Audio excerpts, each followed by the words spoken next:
My name is Emma Caldwell, and last week I was humiliated at a dinner table full of people who claimed to be my family.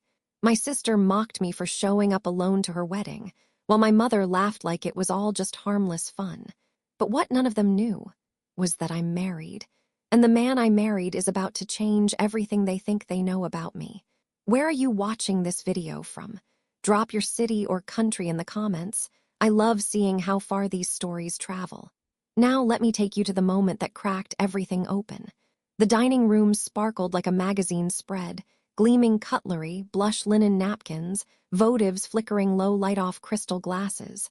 I was halfway through a glass of Pinot when my sister Vanessa tilted her head and gave me that look.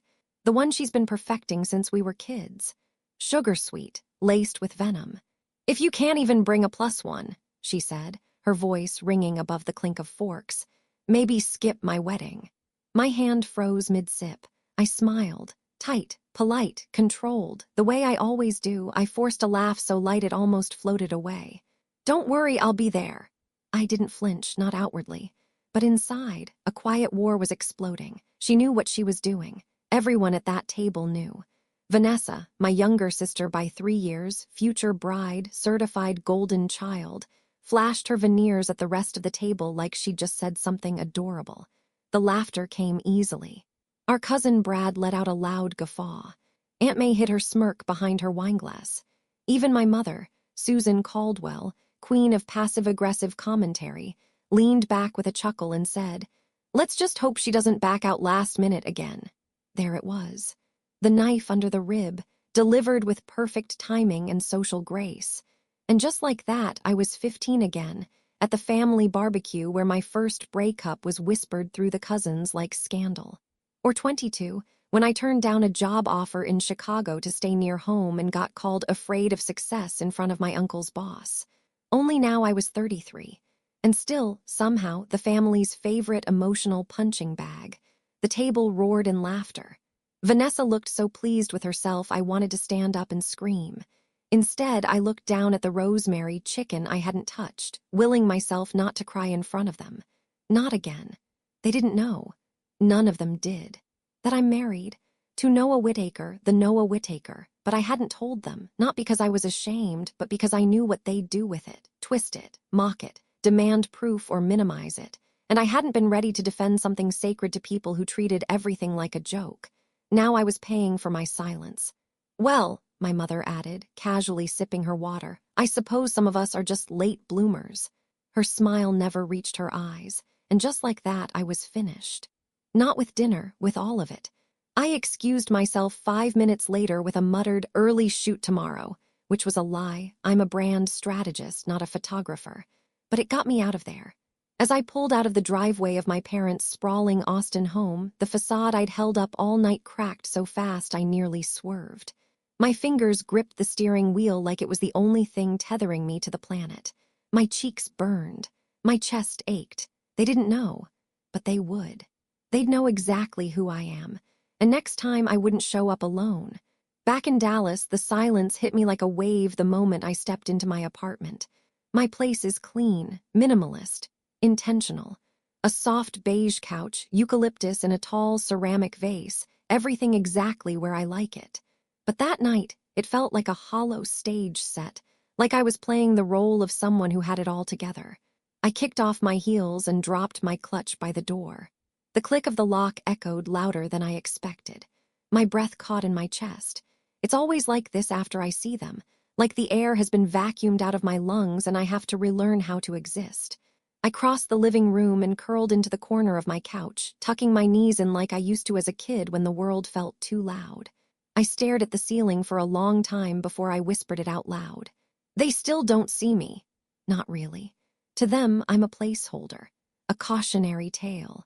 The sister who never quite made it to the pedestal Vanessa lounges on. I let the tears come this time. Silent, hot, familiar. And then, like my body couldn't help itself, my brain dragged me back to the first time I learned how invisible I could be. 15 years old, sophomore year. Tyler Davis had just broken up with me in the middle of third period. We weren't anything serious. A few walks home from school, late-night texts, a kiss behind the bleachers. But I'd let myself believe it was real. He made me feel seen until he didn't. "You're great, Emma, but your mom's kinda intense," he'd said, eyes darting down the hall. "She told my mom I wasn't ambitious enough for you." I'd laughed, thought he was joking. He wasn't. He dumped me the next morning, didn't even make eye contact. I ran home that afternoon, barely holding it together. I remember slamming my bedroom door so hard the walls shook, collapsing onto the carpet in sobs that made my chest ache. I felt like my whole body was one exposed nerve. An hour later, my mom knocked. Lightly.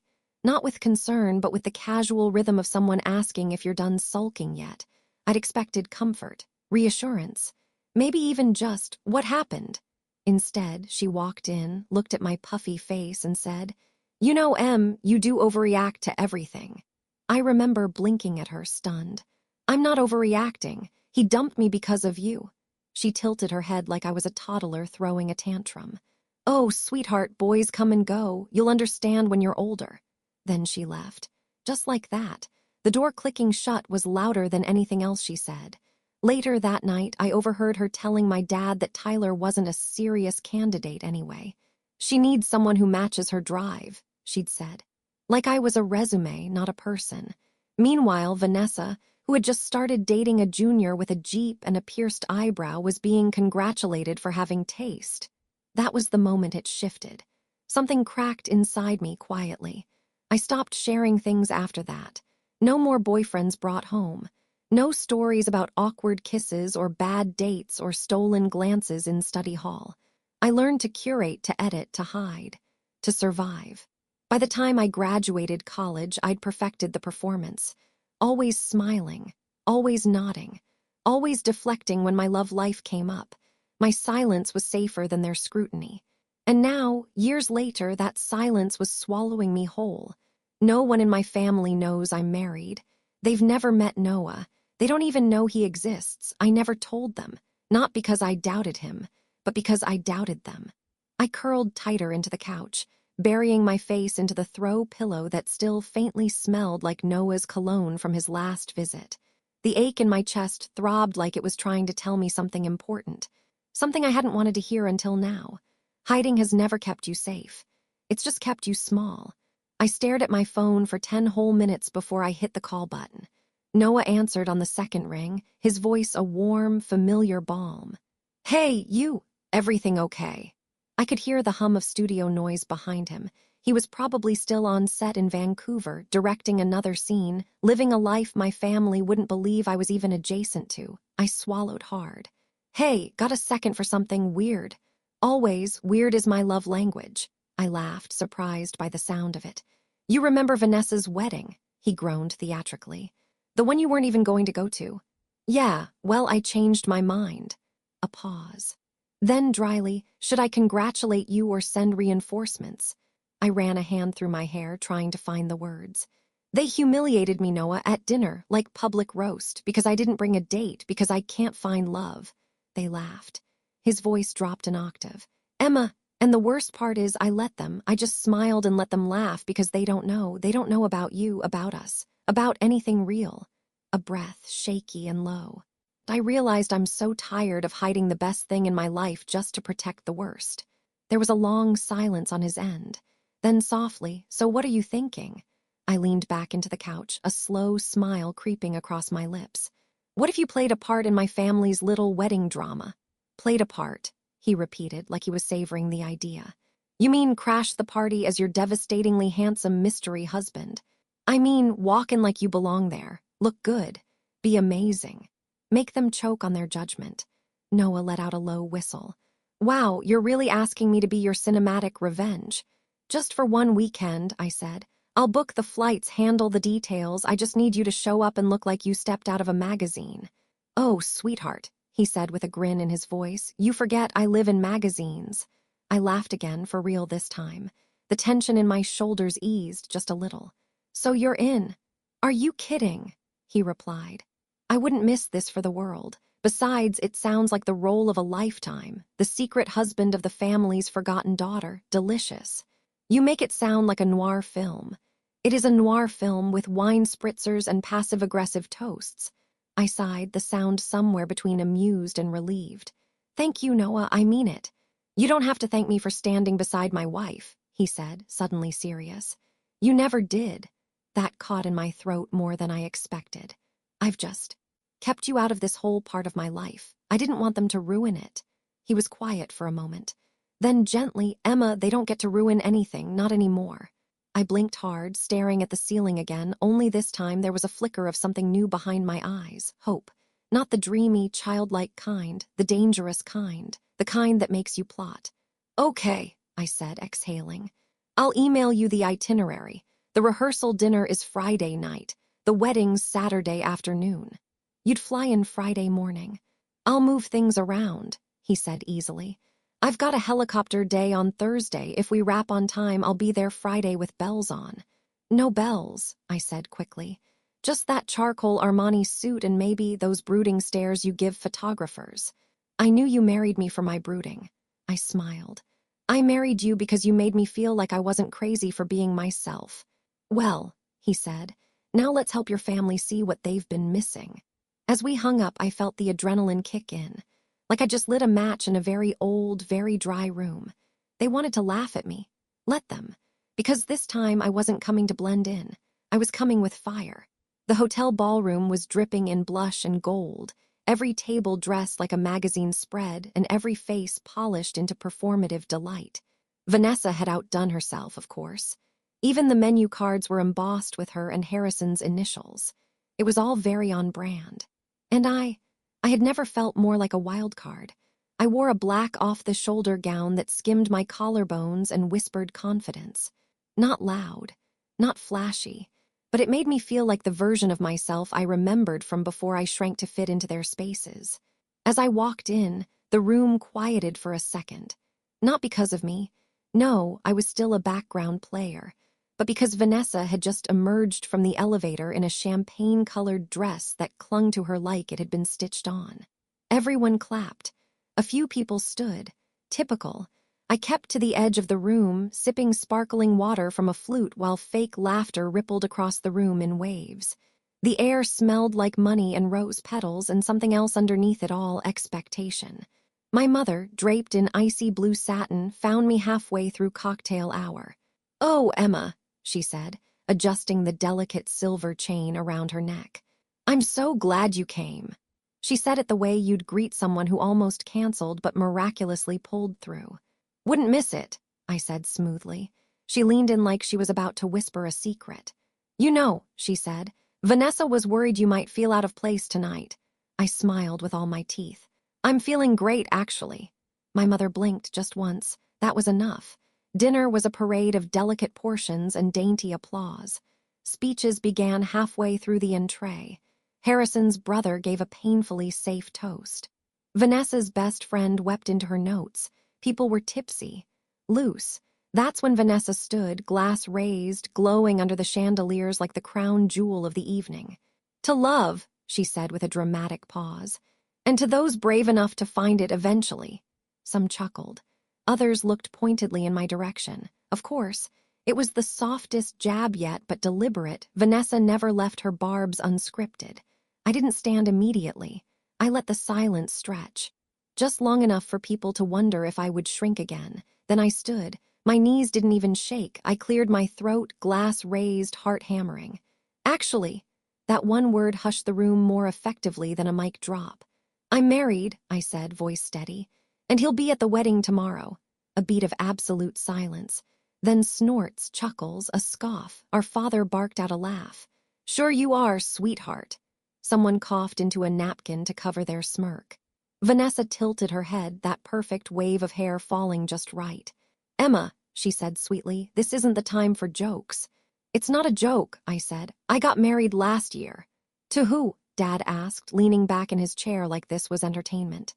"Your accountant." I didn't answer. Let them wonder, let them stew in their disbelief. Because for the first time, I wasn't asking them to believe me. I was telling them. The silence stretched again, heavier now, laced with confusion. Doubt.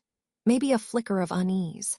I sat down slowly, folded my napkin into my lap, and returned to my plate like nothing had happened. Like I hadn't just detonated a decades-old dynamic with a single sentence. Vanessa didn't speak again for the rest of the meal. Our father kept glancing at me like he was waiting for the punchline that never came. And me? I ate my filet mignon like a woman who knew something they didn't, because I did. They thought I'd cracked under pressure, that I was faking it, that I was still that girl who cried over Tyler Davis and got patted on the head for it. But tomorrow, the punchline would arrive, and I wouldn't be the one laughing. The hotel suite was too quiet.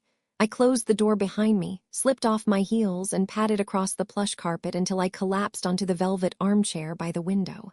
Austin's skyline blinked back at me, all glass and distance. Somewhere down there, the city was alive. Up here, I was just suspended.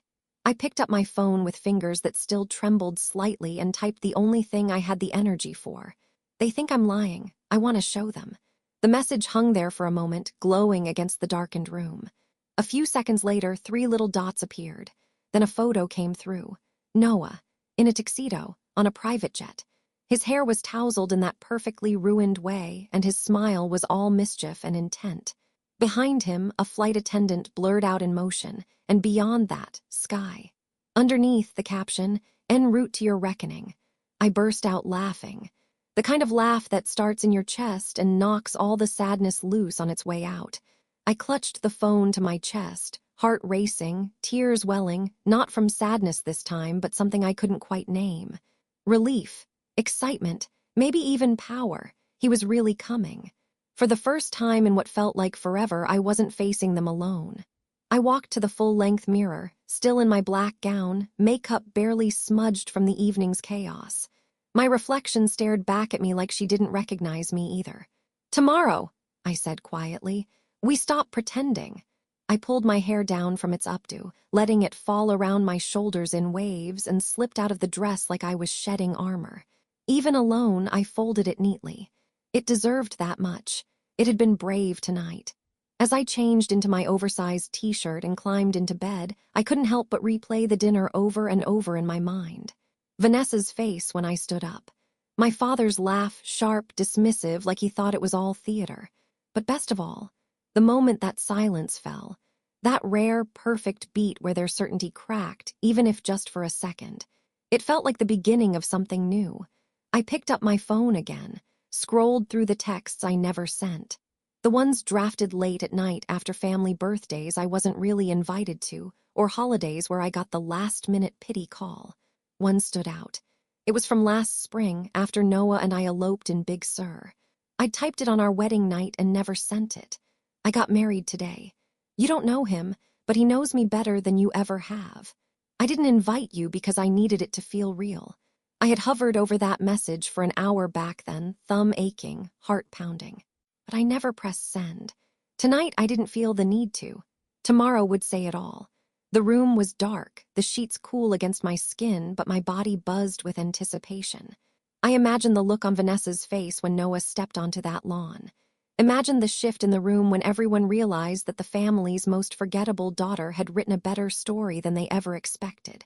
I couldn't sleep. Not really. But for the first time in a long time, I didn't feel alone in my bed. I felt ready. Morning sun poured through the sheer curtains, painting golden stripes across the hotel suite floor. The kind of light that belongs to fresh starts, to stories just waiting for their final act.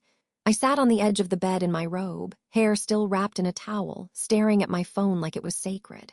Noah had texted me around 6 a.m. Just a heart emoji and "wheels down in 1 hour. Tell the drama to save me a seat." I smiled so wide it hurt. After everything, today was finally here. My day, not Vanessa's, not my parents'. Mine. I was just about to start my makeup when my phone rang. I saw his name flash across the screen and answered with a grin. "Calling me before you even land, that eager to see me." There was a pause, a strange one. Then Noah's voice, gentle but off somehow. "Emma, can you sit down?" My smile faltered. "I'm already sitting," I said, heart immediately tightening. The background wasn't the expected hum of airport engines or car wheels. It was quiet. Too quiet. "Noah, what's going on?" He let out a breath. "I'm not going to make it." The words didn't register. "I what?" There was a shift. A meeting was moved last minute. Studio heads are flying in. "It's this morning, Em. It's unavoidable." My mouth opened, but nothing came out. Wait, what do you mean unavoidable? You're literally here in Austin, aren't you?" Another pause. I never landed, he said, voice pained. We were about to. The pilot was circling. But they called from L.A., my manager, the execs. It's a project we've been chasing for months and they're only in town today. If I miss this, I miss the entire deal. I had to reroute. My stomach dropped. You're not coming, I said softly, like maybe if I said it out loud it would make sense, feel real. No, he whispered. I'm so sorry. For a long time, I couldn't speak. The silence between us was loud with everything we both wanted to say. I gripped the edge of the mattress. My knuckles turned white. I told them last night, Noah. I told them I was married. They laughed in my face. I know. And now they'll think I made it up. He didn't argue. He knew they would. They'll never believe I'm not just some bitter, delusional spinster inventing a fantasy husband. His voice cracked. You are not that. But that's the story they'll tell. Another long silence. Then he said, Emma, I can get on a plane tonight. I can be there for the tail end for the reception. Just say the word. I wiped a tear before it could fall. No, if you're not walking onto that lawn with the sky behind you and every jaw on the ground, then it's not worth doing at all. I don't want to leave you alone in this. But I am alone in this, I whispered. I always have been. He went quiet. Finally, I pulled myself together, sat a little straighter. It's okay, I said, voice steadier than I felt. You do what you have to do, I'll figure it out. I love you. I know, I said. I love you too. We hung up, and for a long time I just sat there, staring at the dress laid out on the chair. The emerald green silk shimmered like it hadn't gotten the memo that today was broken. Tears streamed down my cheeks, silent and relentless. All that hope, all that buildup, all that beautiful defiance undone in one phone call. The worst part, I couldn't even blame him. The timing was cruel, yes, but Noah wasn't. He had always supported me, always shown up. Until now. And somehow, even knowing he loved me, even knowing this wasn't abandonment, it still felt like I'd been left behind. Again. My phone buzzed once more. A calendar alert. Vanessa's ceremony, 3:30 p.m. I stared at it until the screen faded to black. And then I whispered to no one, so what do I do now? The walls didn't answer. Just the echo of my heartbeat and the distant sound of a wedding I didn't belong to. The bridal prep suite was soaked in soft luxury. Rose-scented candles burned low on the marble vanity, and white orchids draped across the windows like wedding veils. The kind of room made for girls who get picked first. I wasn't one of them. I sat alone, perched on the tufted bench, my emerald dress puddled around my ankles. My heels lay untouched on the floor, glinting like weapons I wasn't ready to wield. My hands were clasped in my lap, trembling so subtly I almost missed it, until I noticed the crushed tissue in my palm. Noah wasn't coming. The words echoed over and over like a slow, cruel drumbeat. Not in anger, not in betrayal, just defeat. I had imagined everything. The shock on their faces, the hush of disbelief, the envy even. The way my father's smirk might have cracked when Noah appeared beside me, tall, beautiful, successful. Instead, I would walk in alone. Again. I reached for another tissue and gently pressed it beneath my eyes, careful to preserve the hours I'd spent trying to look perfect. As if that would shield me. As if beauty could cancel out disappointment. I'd worked so hard on this look. Sleek waves, a touch of shimmer across the lids, that deep berry lipstick Vanessa once said made me look intense. Now it just looked like armor on a woman who'd already lost the war. My reflection stared back at me from the mirror across the room. I looked like I belonged in a magazine spread, but inside I was hollow. Every movement took effort. Every breath a negotiation between staying or disappearing. I closed my eyes and leaned back, letting the quiet wrap around me. And then, like an unwanted guest, the voice returned.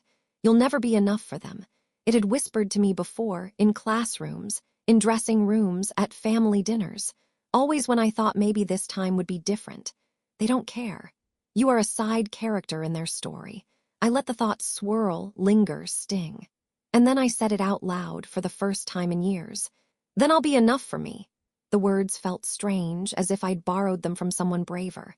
But when I opened my eyes and looked at my reflection again, something in her had shifted. She wasn't broken. Not anymore. She was tired, yes, grieving, but not defeated. That woman had survived things no one at this wedding even knew about. She'd carried their ridicule like bricks in her purse for years and still managed to rise. Not with vengeance, with quiet refusal. Noah had always seen that version of me. He didn't build me. He just handed me the mirror and waited until I looked. And now it was time to walk without him. Not because he didn't want to be here, but because life sometimes twists, cruel and arbitrary, even when you deserve magic. I stood slowly, pressing my palms flat against the vanity for balance. The room tilted briefly, as if testing my resolve. I stayed upright. I walked to the chair where my heels waited, slipped them on with the same care I used to reserve for apologizing. No more apologizing. I fastened the delicate clasp on each ankle, then reached for my earrings, simple gold drops, a gift from Noah last fall after a speech I gave at a branding summit. He said they made me look like the kind of woman who already knew her worth. I had wanted to believe him then. Today, I did. The hallway outside the suite buzzed faintly. Movement. Music. People positioning for the big show. The wedding was beginning. Vanessa's voice floated down the corridor like perfume. Laughter. Soft, triumphant, her moment. But it wasn't just hers anymore. I slipped one final tissue into my clutch, squared my shoulders, and walked to the mirror one last time. My heart still ached. My eyes were still puffy. My marriage was still hidden from the people who most needed to see it. But my silence was gone, and I wasn't here to be pitied or forgotten. I was here to be seen. I opened the door and walked into the story I was done letting them write for me. The lawn was staged like a movie set, white chairs in perfect rows, satin ribbons flapping gently in the autumn breeze. A string quartet played some pastel version of a Coldplay song, and everywhere I turned there were clinking glasses, champagne laughter, and picture-perfect smiles.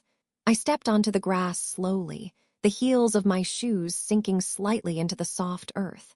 I held my clutch like a shield, spine straight, every step deliberate. Nobody noticed me at first. I was just another guest in emerald silk, lovely, forgettable. Then someone turned. I saw the flicker of recognition ripple from one end of the lawn to the other like a slow, invisible wave.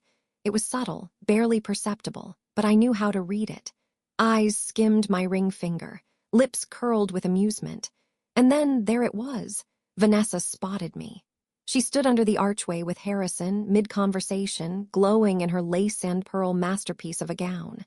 She looked like every Pinterest board come to life. Her smile sharpened when she saw me. "Emma," she called out, arms outstretched like I was a long-lost friend instead of a family ghost. The heads turned in unison. And just like that, I was center stage. I approached slowly. Smiling, neutral, calm, Vanessa hugged me, air-kissed both cheeks. Then leaned in, her lips barely moving. "Still solo, I see," she whispered, sweetly venomous. "Guess your mystery man didn't survive the night." I pulled back, meeting her eyes evenly. "He sends his best." "Oh, I bet," she said, still smiling for the cameras. Then, a little louder, "Not everyone deserves a handsome husband." A few guests chuckled. Someone snorted. A woman I didn't know covered her mouth with a napkin like she was stifling a cough. And then, like clockwork, my father's voice boomed from the drinks table where he stood with a tumbler of bourbon and zero restraint. "She'll die alone with a spreadsheet and a cat," he said, laughing like it was the most original joke in the world. The laughter this time wasn't muffled. It rolled, bright and easy. My face burned, my ears rang. I opened my mouth and closed it. I could feel it happening again. The erosion, the erasure. I turned to leave, not run, not flee, just step away.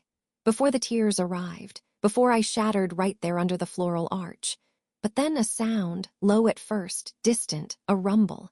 It came from the sky, barely distinguishable above the hum of music and murmurs. I paused. Others did too. The laughter dimmed. People glanced upward. The rumble grew louder, rhythmic, mechanical. I squinted into the sky, one hand raised to block the sun. Someone behind me muttered, "What on earth is that?" The sound thickened, echoed, cut through the string quartet like a blade. Then a breeze swept across the lawn, stronger than the rest, lifting flower petals and flipping place cards. A few people shrieked in surprise. Hair whipped, skirts fluttered. All heads turned now, the music stopped. Even Vanessa stopped smiling. I turned fully toward the field just beyond the hedge line. The sound was closer now, sharper, a mechanical roar wrapped in wind. Then something black broke through the horizon. I took a step forward, heart thudding. No. I breathed, a helicopter, sleek, polished, furious in its descent. It hovered above the adjacent clearing, scattering rose petals and bridal hairstyles alike. The downdraft kicked up table linens and forced everyone to shield their faces. Gasps, chaos, phones were lifted, people stood. The copter lowered gently, landing in a swirl of grass and disbelief. I didn't move, couldn't. My pulse was thunder in my ears. A side door opened. A figure stepped out. Tuxedo, windswept, familiar. He raised his hand to shield his eyes, then smiled. Noah. My breath caught so hard I nearly choked on it. He jogged forward a few steps, shouting over the fading engine noise. Told you I wouldn't miss your debut, the lawn erupted. Not in applause, in silence, a stunned, collective, wide-eyed silence. No one moved, no one laughed, no one dared. I was still standing halfway between Vanessa and the ceremony chairs, heart stretched so thin I thought it might snap in half. I didn't run.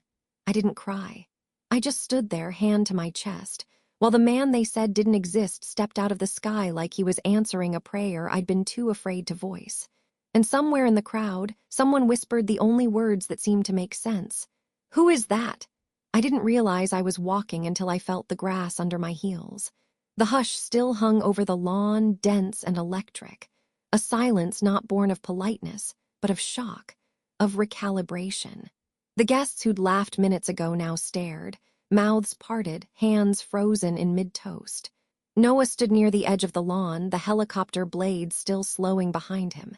His tuxedo clung perfectly to his frame, dark and sharp against the swirl of kicked-up petals. His hair was tousled by wind and travel and drama, but he looked impossibly calm. Like this wasn't the wildest thing anyone at this wedding had ever seen. Like he did this all the time. I didn't run. I didn't need to. He walked toward me, and when we met I slipped right into his arms like I'd done it 1,000 times before because I had, just never with an audience. He pulled me in tightly, lifting me off the ground just an inch, just enough, before spinning once and laughing like the happiest man on earth. And I laughed too, sharp, breathless, stunned. It wasn't just joy. It was release. We pulled back slightly, foreheads nearly touching.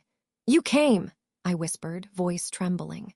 Told you I would, he said, eyes shining. Not even Hollywood rewrites could have kept me from this. Out of the corner of my eye, I saw heads tilting, phones snapping. A few jaws still hung open. Someone in the back actually gasped. Noah turned, arms still around my waist, and faced the crowd with the same confidence he brought to red carpets and boardrooms. Then, as if remembering something, he reached into the sleek black gift bag in his hand. He pulled out a box, ornate midnight blue with gold trim, and extended it toward the bride and groom, who now stood completely frozen under the floral arch. Vanessa blinked twice, like the scene before her was refusing to compute. Harrison shifted his weight, visibly uncomfortable. For the newlyweds, Noah said with a warm smile that didn't quite reach his eyes.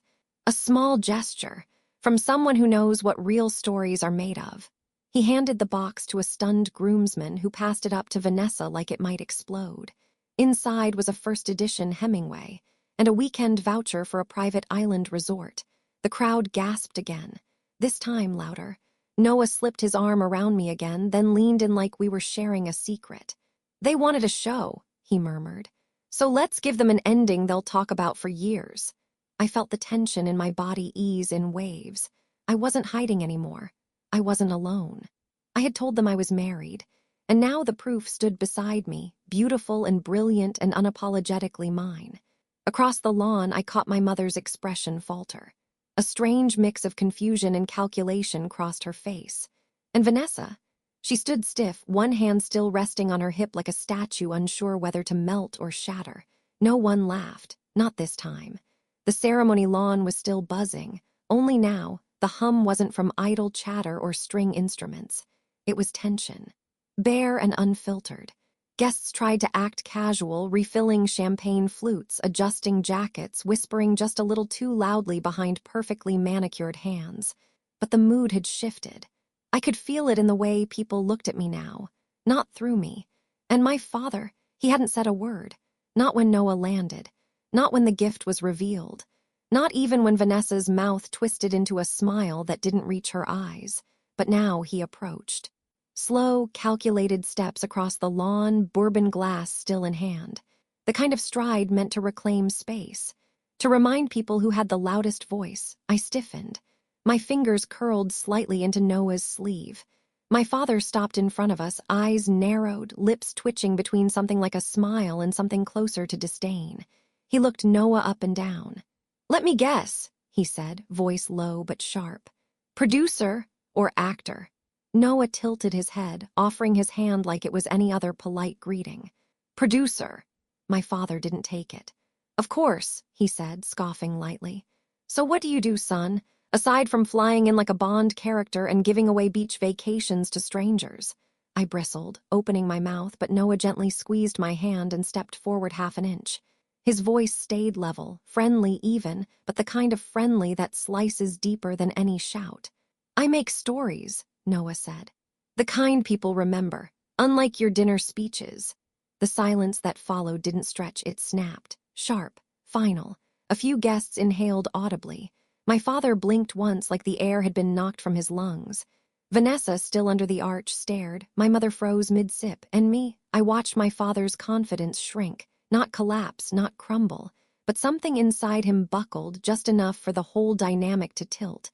He had always ruled with that voice, that presence, that dismissive chuckle that made people feel ridiculous for ever challenging him. And now, for the first time, someone stood eye to eye and simply refused to yield. Noah didn't raise his voice. He didn't insult, he just named it. Named the hollowness, the bluster, the years of undercutting his own daughter with a smirk and a drink. And my father had nothing. No clever retort. No swagger, just silence. He turned, eventually. Walked back to the drinks table with a jaw so tight it looked locked. I exhaled for what felt like the first time in hours. No one resumed their conversations right away. No one laughed, they watched me, and for once I didn't wilt under the attention. I stood there, still holding Noah's hand, and lifted my chin just enough. Let them wonder. Let them replay it in their minds, because that was the moment. The exact second when the power shifted. Not just in the room, in my story. Noah leaned in, brushing his lips to my temple. "Too much," I smiled. "Perfect." He chuckled softly. "Remind me to cast your dad in a villain role someday. He's got presence." I laughed, really laughed, and didn't care who heard it. Across the lawn, Vanessa clutched the gift box with stiff fingers, trying to salvage her narrative. But it was already gone. Because in one unforgettable moment, the family's biggest skeptic had been silenced, not by rage or revenge, but by truth wrapped in composure. And not a single person laughed at me again. Flashbulbs lit the sidewalk like lightning, blinking in rapid succession as we stepped from the black SUV. I felt Noah's hand slide into mine, firm and warm, grounding me amid the chaos. We stood together at the edge of the red carpet. And for the first time, I didn't feel like an imposter. I wore a deep navy gown that shimmered like midnight oil, cut clean and simple but powerful. My hair was pinned in soft waves. My face calm, ready. To the left, a line of photographers called Noah's name. Some mispronounced it, some didn't care. He smiled like he always did. Easy, confident, like the cameras were old friends. But me, they looked at me too. They asked who I was, and he didn't hesitate. "This is my wife, Emma," he said, as if that explained everything. And somehow it did. The world had changed so much in just a few months. Noah's new film, a quiet, devastating drama about second chances, was already being whispered about as a contender for awards season. And here we were, hand in hand at the premiere. As we moved along the carpet, pausing for photos, I caught sight of a familiar figure near the end of the press line. My mother. She stood behind the velvet ropes in a dark coat, her hair tucked neatly behind one ear. She wasn't smiling, wasn't waving. Just watching. Next to her, my father adjusted his tie, visibly uncomfortable, hands in his pockets. He hadn't worn a tux, just a suit that looked like it had seen better decades. They weren't guests. They weren't invited, but they'd come. And they were silent, no longer mocking, no longer dismissive, just present. Vanessa wasn't there, no surprise. After the wedding, she and Harrison had embarked on a lavish honeymoon, posting endless photos of turquoise water and infinity pools. The perfect life. Except the captions had changed. Less sparkle, More strain, that was her story to tell now. Mine had already turned the page. As we reached the end of the carpet, Noah leaned close and whispered, "You're glowing again." "I'm not proving anything tonight," I said quietly. "No," he agreed. "You're just living." We walked up the theater steps, the marquee above us flashing his name in lights. People turned as we passed. I didn't flinch. I didn't shrink. And just before we entered, I looked over my shoulder one last time, toward the rope, the crowd, the past. My parents still stood there. Not waving, not smiling, but they saw me, really saw me, and that was enough. I turned to Noah and whispered, "Now that's a plot twist." Then I stepped inside the future I'd written for myself. One where I was no longer waiting to be invited in. One where I held the pen.